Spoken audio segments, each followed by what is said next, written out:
नमस्कार दोस्तों, आज हम बात करने जा रहे हैं छोटी दिवाली यानी नरक चतुर्दशी के बारे में। ये दिन हर साल कार्तिक मास के कृष्ण पक्ष को मनाया जाता है। बहुत कम लोग ही इस खास दिन के बारे में जानते होंगे, लेकिन दोस्तों ये दिन दिवाली की रात से भी बेहद खास होता है। चलिए आगे आपको इस दिन से जुड़ी जानकारी देते हैं, लेकिन इससे पहले अगर आपने हमारे चैनल कुंडली टीवी को सब्सक्राइब नहीं किया है तो जरूर करें। दोस्तों इस दिन मौत के देवता यमराज की पूजा और व्रत रखने का विधान है। कहते हैं कि यमराज के 14 नाम लेकर यमराज को नमस्कार करने से नर्क नहीं जाना पड़ता। इस दिन यमराज को तर्पण करने का विधान भी है। इसके लिए एक मंत्र भी बताया गया है। इस मंत्र को जपकर इंसान यमराज से मरने के बाद नर्क न जाने की विनती करता है। मंत्र है यमाय नमः यमम तर्पयामि। तो चलिए अब आपको बताते हैं कि कैसे करें यमराज का तर्पण। सबसे पहले दक्षिण दिशा की ओर मुंह करके बैठ जाएं, फिर जल में तिल मिलाकर 3 बार अनामिका उंगली से तर्पण करें। अगर आपके सिर पर पिता का आशीर्वाद है तो बाएं कंधे पर जनेऊ धारण करके तर्पण करें, और अगर पिता जीवित न हो तो दाएं कंधे पर जनेऊ धारण करके तर्पण करें।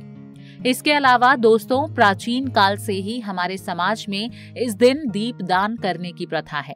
मान्यता है कि आज के दिन दीप दान करने से खुद के अंदर के अंधकार के साथ साथ पिछले जन्म के पाप भी धुल जाते हैं। साथ ही जीवन में एक नई रोशनी का संचार होता है।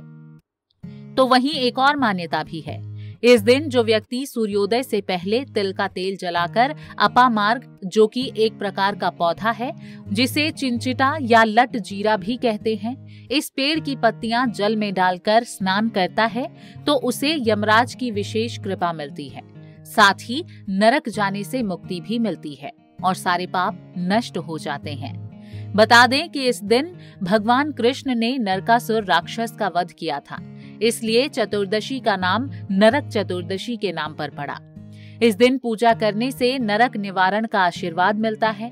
इस पर्व को नरक चतुर्दशी के साथ साथ रूप चतुर्दशी भी कहा जाता है।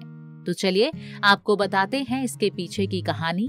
मान्यता के अनुसार एक बार हिरण्यगर्भ नाम के एक राजा ने राजपाट त्याग कर तप में विलीन होने का फैसला किया, जिसके बाद कई सालों तक वे तप में लीन रहे, जिसकी वजह से उनके शरीर पर कीड़े पड़ गए। शरीर पर कीड़ा पड़ने की वजह से राजा बहुत दुखी रहने लगे और अपनी इस व्यथा को नारद मुनि को सुनाया।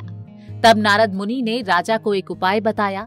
नारद मुनि ने राजा से कहा कि कार्तिक मास के कृष्ण पक्ष की चतुर्दशी पर शरीर पर लेप लगाकर सूर्योदय से पहले स्नान करने के बाद रूप के देवता श्री कृष्ण की पूजा करें।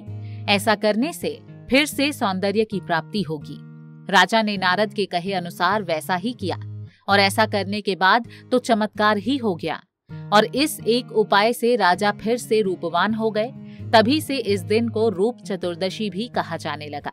कुंडली टीवी डेस्क से लता शर्मा की रिपोर्ट। इसी तरह की और भी जानकारी लेने के लिए हमारे चैनल को सब्सक्राइब करें और नई वीडियो की नोटिफिकेशन के लिए बेल आइकॉन दबाएं। अगर आप ये वीडियो फेसबुक पर देख रहे हैं तो वीडियो को लाइक और शेयर करें। साथ ही अपनी राय कमेंट बॉक्स में जरूर बताएं। धन्यवाद।